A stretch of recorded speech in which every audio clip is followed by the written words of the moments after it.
We are the oncology dietitians at UNC Rex Cancer Care. Today, we will demonstrate how to bolus feed into a G or PEG feeding tube. Feeding tubes are often placed before starting treatment to help meet your nutrition needs and prevent unwanted weight loss. One of the tubes typically placed is called a PEG tube or a G tube. You may have a tube fitted with a legacy tip or an ENFit tip. Both tubes are used to feed food and fluids directly into your stomach. The G tube has 3 labeled ports for feeding, medications, and the balloon. The port labeled feed is the one we will use to provide water and formula. The inflated balloon is the part inside your stomach that prevents the tube from falling out. Some tubes will come with a clamp to use during flushing and feeding to prevent leaking.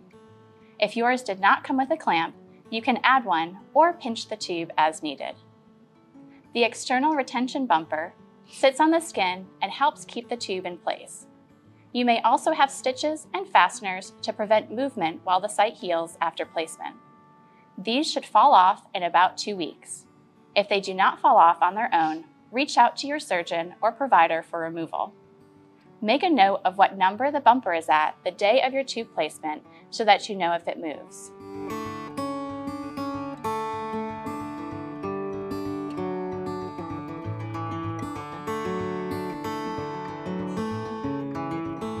First, we will demonstrate how to flush the tube with water.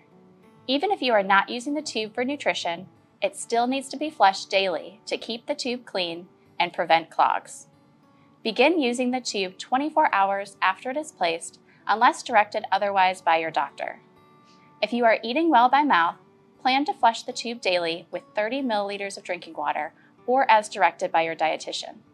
If you are using tube feeding formula, flush the tube with water before and after each feeding.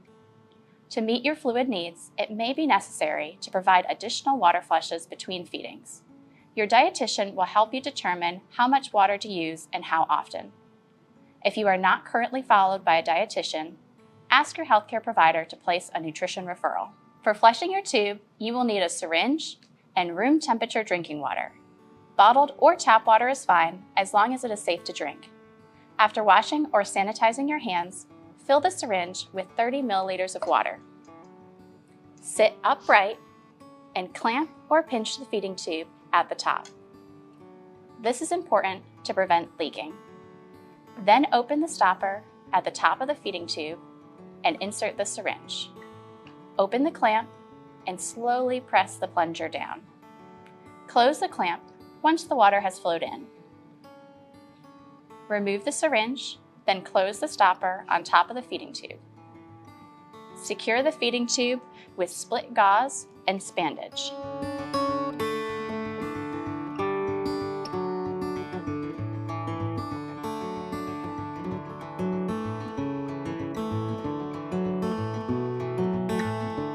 Feeding through the tube is similar to flushing it. Expect the tube feeding formula to flow slower as it is thicker than water. To keep the tube clean, you will need to flush it with water before and after the formula. The amount of formula you need will depend on your specific nutrition needs and whether or not you are still eating by mouth.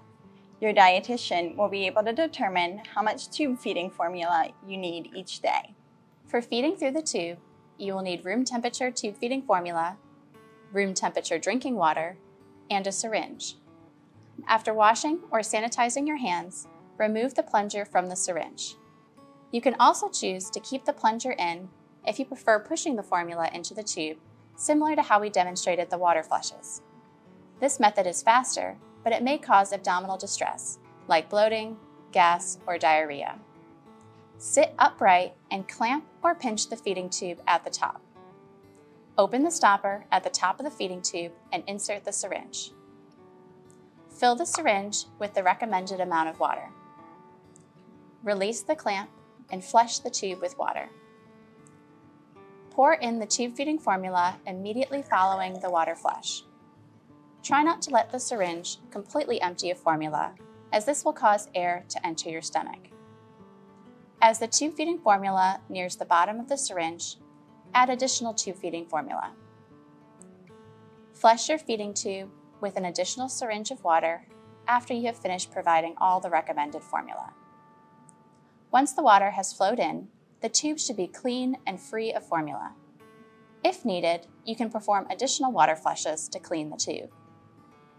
Close the clamp once the water has flowed in. Remove the syringe, then close the stopper on top of the feeding tube. Secure the feeding tube with split gauze and spandage. Place any unused tube feeding formula in the refrigerator for up to 24 hours. Discard after 24 hours.